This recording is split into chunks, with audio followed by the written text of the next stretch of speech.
Another new episode? You really shouldn't have. Too bad I have to post this on the next day, so what else is new? I'm MegamanNG and I welcome you to another Rise of the TMNT episode review. Today we're going to talk about episode 9A, The Longest Fight. Why this far? I honestly have no idea. I honestly don't know what Nickelodeon's doing by doing this, but hey, at least it'll get some work done. Today, like I said, we're talking about episode 9A, The Longest Fight. We'll start with a summary, as well as some of the main points, and it's going to be a doozy because I'll explain why in a few minutes. Let's begin. The Turtles are gearing to see the Extreme Skateboard Finals with the highlight of Sidney Allen performing a 1440, which is pretty much 4 360s. Leo tries his luck on the 1440, only to fail and cause the Wi-Fi connection to crap out. So what do? They plead to their dad if they can watch the TV.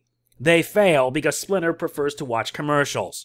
Raph has another idea, and it's to head to a closed-out department store. But something's amiss. Pinky and the Brain are up to no good. Raph tries to warn them, but fails. This is a tough challenge. Very tough, as the Turtles have to multitask, as it were. Can the Turtles contend and deal with Pinky and the Brain and get the chance to watch the rest of the Extreme Skateboard Finals?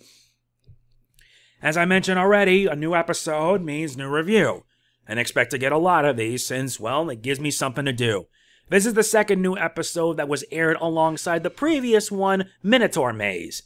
And unlike the previous one, we're moving forward to episode 9A, which brings up something I don't really know. Why they're doing this, I got no bloody idea. The plot centers on the Turtles having to deal with not only the foot, aka Pinky and the Brain, but watching extreme skateboarding. Yeah, it's one part action-packed and one part wondering why the heck do they care about skateboarding to begin with. Sure, the Turtles like extreme sports, but I feel they just got obsessed with it. Which I will explain why. But also, if you wonder why I call the Foot Lieutenant and Brute Pinky and the Brain, there's a pretty good reason for that. It's because Rob Paulsen, who was the voice director for this show, and Maurice LaMarche are in this episode. Whenever they show up, expect this to be a running gag. And I really do mean it, because it gives me something better to do. And I'm pretty much inspired by a YouTuber named Mahler who did the Avengers Infinity War praise video when he called one of them Squidward. So I'm doing the same here with Pinky and the Brain. Though it would be pretty weird with Brain being the Brute. And yeah, this episode was action-packed, especially in the second half, when the Turtles have to multitask. On one hand, the episode is funny. It's funny because the Turtles try to watch the Extreme Skateboarding Finals, but a lot of problems occur that prevents them from watching it. Case in point, Pinky and the Brain, who are out to steal something in a department store. At first, it was a red ring, but we eventually learn later that it's much more, and I'll explain in a bit. My favorite episode, or rather my favorite moment in the episode, is the showdown at the closed-down mall between the Turtles and Pinky and the Brain. All the while, as they try to deal with them, their electronics get smashed. And I'm not kidding, whether it be handheld phones or iPads or something like that, they get smashed for one reason or another, and it's outright hilarious. It's funny, but at the same time, this brings up a scary precedent.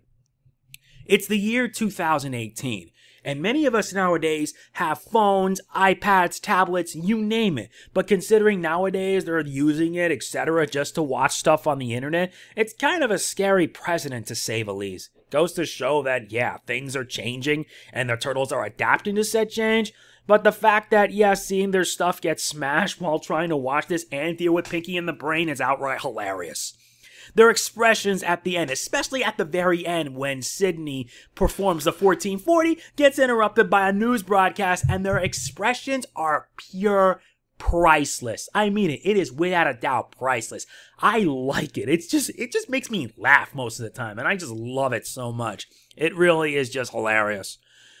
But yeah, the episode was rather good, although it just gives me a scary thought seeing the Turtles having to use, being way too obsessed with their electronics and they get really distracted. Ever heard of, I don't know, put the electronics away, take down the bad guys, and then watch the show? I guess they didn't do that, and I guess it sort of became like a plot device for the rest of the episode. Not that I'm complaining, mind you, because the episode was good. Although I could be wrong and people are going to tell me that the episode is not. Which, you are entitled to your opinion. However, what makes this most interesting is at the end of the episode, Pinky and the Brain were able to escape, but it turned out they were not after the ruby ring. They were after the thing that was holding on to the ruby ring. Whatever it is for, it may lead to something big, very big, and I really am looking forward to seeing what the rest of the series will turn out. This episode gets an 8.5 from me. It's a pretty solid, action-packed episode, and really funny on the side with the turtles having to contend with two different situations at once, only to fail at them both. And yeah, the turtles want to be heroes, but in order for them to do that, they need to get distractions aside and do their actual jobs. But hey, it's a cartoon, who am I to complain? I found it to be alright in my book. But I gotta ask, what do you think? You guys like the episode or not? Let me know in the comments what you think. And that is going to be it for this episode review. I hope you guys enjoyed it, and if you did, please be sure to hit the like button. It really does mean a lot to me. Please do not forget to like, comment, share, subscribe, and more importantly, click the bell. Doing all of this helps me out big time. It really, really does. And if you want to support this channel, consider supporting me on Patreon. All it takes is $1 a month. It's not mandatory, but every little bit counts if you feel like you want to make a difference. This is MegamanNG signing off. Peace out. Cowabunga!